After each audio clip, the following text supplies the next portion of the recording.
দেশের ইতিহাসে কিন্তু এক প্রকার নজির স্থাপন হয়ে গেল। অর্থাৎ মাগুরার যে শিশু আসিয়া ধর্ষণ এবং হত্যাকাণ্ডের ঘটনায় আনুষ্ঠানিকভাবে বিচার কার্যক্রম শুরুর মাত্র ২১ দিনের মাথায় রায় ঘোষণা করা হয়েছে।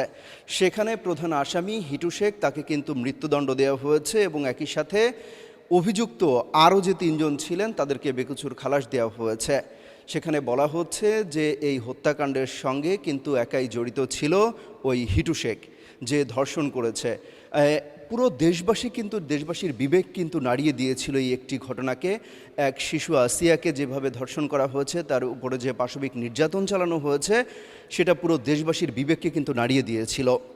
সেই ঘটনার প্রেক্ষিতে প্রথমে তাকে হসপিটালে নিয়ে যাওয়া হয় মাগুরা সদর হাসপাতালে, সেখান থেকে উন্নত চিকিৎসার জন্য ঢাকা মেডিকেলে, এর পরবর্তীতে কিন্তু সিএমএইচে নিয়ে আসা হয়। ওয়ালটন আবারও মিলিনিয়ার অফারে ওয়ালটন ফ্রিজ কিনে আপনিও হয়ে যেতে পারেন মিলিয়নিয়ার। মিলিনিয়ার ছড়াছড়ি দেশ জুড়ে, এটা শুধু ওয়ালটেনই পারে। সেখানেই কিন্তু চিকিৎসারত অবস্থায় শিশু আসিয়া মারা যায়। এরপরে কিন্তু ক্ষোভে ফুঁসে ওঠে পুরো বাংলাদেশ।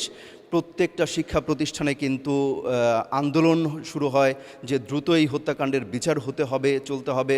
এরপরে সরকারের সর্বোচ্চ মহল থেকে কিন্তু বলা হয়েছে যে বিচারের আশ্বাস দেওয়া হয়েছে সেই মুহূর্তে।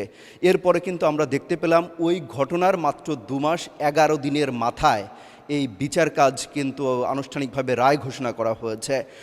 আরেকটা তথ্য দিয়ে রাখি, সেটা হচ্ছে যে প্রত্যেকটা আইনজীবী কিন্তু বলেছিলেন তারা সর্বোচ্চ সহযোগিতা চলবে এই ক্ষেত্রে, এবং একই সাথে সেই আসামির পক্ষে কিন্তু কোনো আইনজীবী দাঁড়াবে না বলেও তারা ঘোষণা দিয়েছিল। যদিও পরবর্তীতে লিগ্যাল এইডের মাধ্যমে একজন আইনজীবীকে নিয়োগ করা হয় যেন বিচার কাজ দ্রুত শেষ করা যায়। এক প্রকার নজির স্থাপন হয়ে গেল যে মাত্র দেশের ইতিহাসে বলা যায় যে মাত্র কোনো একটা ধর্ষণের ঘটনায় মাত্র বিচার কাজ শুরু হওয়ার বা অভিযোগ গঠনের শুরু হওয়ার ২১ দিনের মাথায় রায় ঘোষণা করা হয়েছে।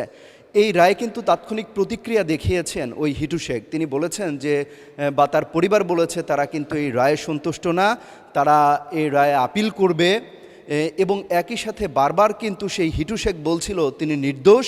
একই সাথে তার বোন অর্থাৎ শিশু আসিয়ার বোনকে জিজ্ঞাসাবাদ করার জন্য কিন্তু বারবার আর্জি জানিয়েছে। এই বিচার কাজের মধ্য দিয়ে অনেকটা স্পষ্ট হয়ে গেল যে কেউ ধর্ষণ করে সহজে পার পাবে না।